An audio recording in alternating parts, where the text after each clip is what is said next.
राम राम मंडळी. कसं आहे माहिती काय, आमच्या घरात आलेत मित्रमैत्रिणी. एक जण आले टेक्सासवरनं, एक जण आले शिकागोवरनं. आणि कसं आहे माहिती काय, त्यांना खायची होती कोल्हापूरची झणझणीत मिसळ.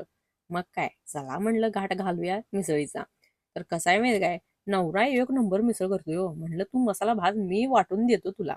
म्हणलं कसं आहे माहिती काय, कांदा टोमॅटो आलं लसूण आणि खोबरं आणि खडा मसाला सगळं मस्त असं वाटून घ्यायचं. मेन म्हणजे आम्ही मुगाची मिसळ करतोय. आणि दुसरी गोष्ट म्हणजे, एक म्हणजे आपलं पांढरं वाटाणं आहे की नाही, ते रात्री भिजत घालायचं आणि दुसऱ्या दिवशी 2-3 शिट्ट्या मारायच्या आणि मसाला आपला वाटून घेऊन तेलामध्ये टाकायचा. जेवढा मसाला वाटशील तेवढी मिसळ चांगली होत्या. आणि मूग टाकून आपलं तिखट, मीठ, चटणी टाकली. मेन म्हणजे मिरची पूड टाकायची. चटणी टाकली की चांगली चव येत नाही.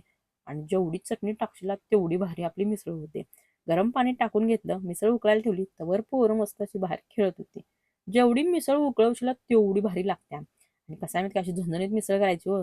जाळ आणि धूर संकट निघला पाहिजे असलं एकदम भारी मिसळ. म्हणजे सगळ्यांनी असा कधी ताव मारला काय सांगायचं तुम्हाला. आणि कसं आहे माहिती काय, मिसळ म्हणले की एकदम झणझणीतच पाहिजे. इकडं पाव तवर गरम करायला ठेवलं. मिसळ कशी एकदम झणझणीत पाहिजे हो. आणि तुम्ही कधी आलासा की नाही इकडं, मला नुसतं सांगायचं हो मिसळ करून ठेवा, आपण लगेच करून ठेवतो. कसं आहे माहिती काय, लोकांनी खायला घालायला आपल्याला लय भारी वाटतंय. मग कशी वाटली आमची मिसळ?